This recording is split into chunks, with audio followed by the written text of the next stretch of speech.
Y'all see I'm here, and you can tell by how dirty my hands are that I literally just finished this thing. Okay, yeah, I've been spending. I woke up this morning and took off all the clamps, went on my bandsaw, cut about a quarter inch from the seam, started sewing the thing, went on my grinder, ground off the edges, all that shit. You know, um, Applied some black to the edge. Threw kiwi all over this and buffed it up to like almost a GI shine. Yeah, I'd say this thing's done. The last thing I just came back from doing this was sharpening this bad bitch. And I want to show you how sharp she is. So, and Eric, I hope you don't mind. I'm going to wipe this thing off, very thoroughly before I send it to you. But there you go. How's that shit, man? Okay, in case you didn't know, this is that from that blank of what was it called? Damasteel. Yes, the Swedish shit.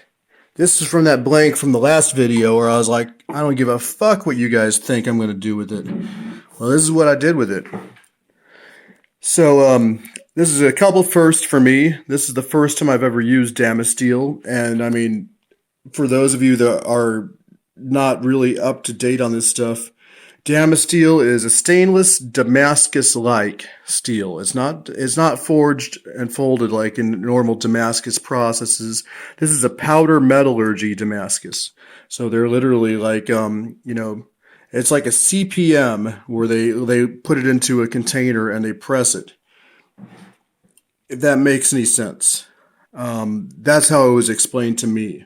If somebody else knows better, please, I'm all ears. I'd like to, but that's the gist of what I was told about this shit.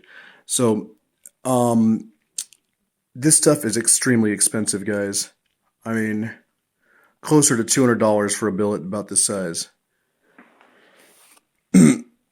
But I saw it and I thought, okay, like John F. Kennedy gave that speech about throwing your hat over the fence, fucking uh, reach farther, climb higher, all that bullshit. Well, yeah, I thought, okay, I'm gonna fucking buy this chunk of fucking steel and I'm gonna make something out of it. And if I fuck up, well, then I'm out all the money. But fuck it, I'm gonna grab my, and fucking do this shit. So, I was very amazed with the results. And the only thing I can really say did it is that I prayed before I got to work. Really, that shit works. So, the other first for me is doing my own resin impregnated strider wrap or Jap wrap.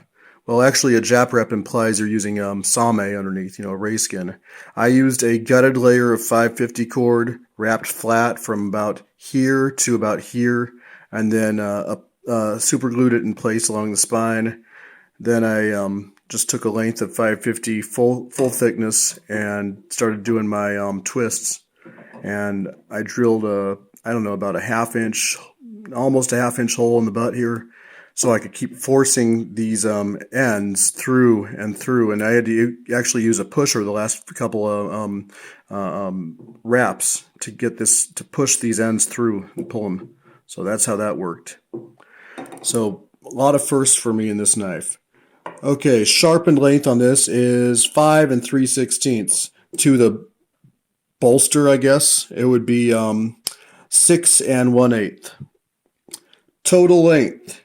Now this billet was just under 9 or under 10 inches. So yep, still total length is just under 10 inches. I would say 9.8.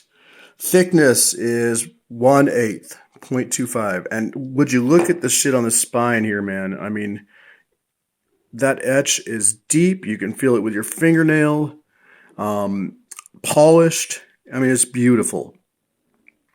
Now, I know a lot of people like to get the black oxides to sit in there, but not me.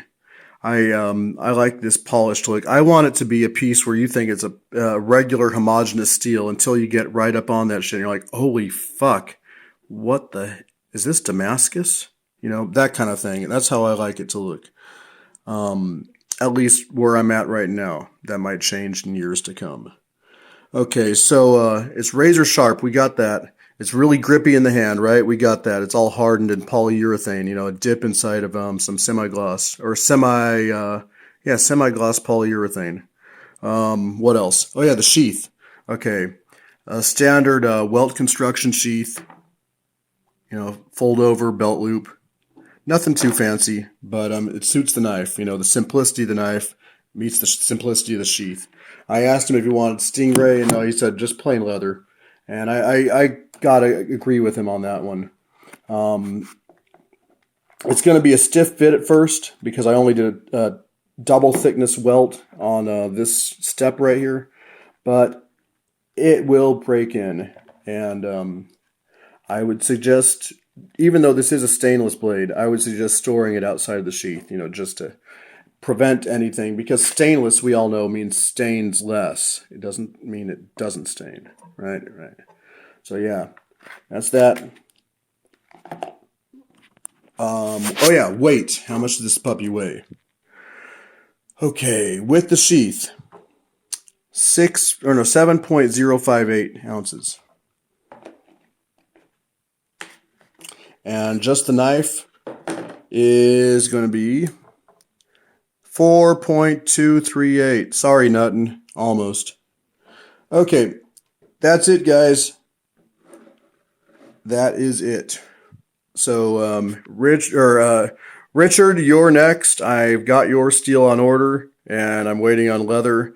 Eric, this is going out to you today with the CPM 4V full flat grind Tano. All right. Later, guys. As always, stay armed, stay alert, stay alive. Hua. God bless.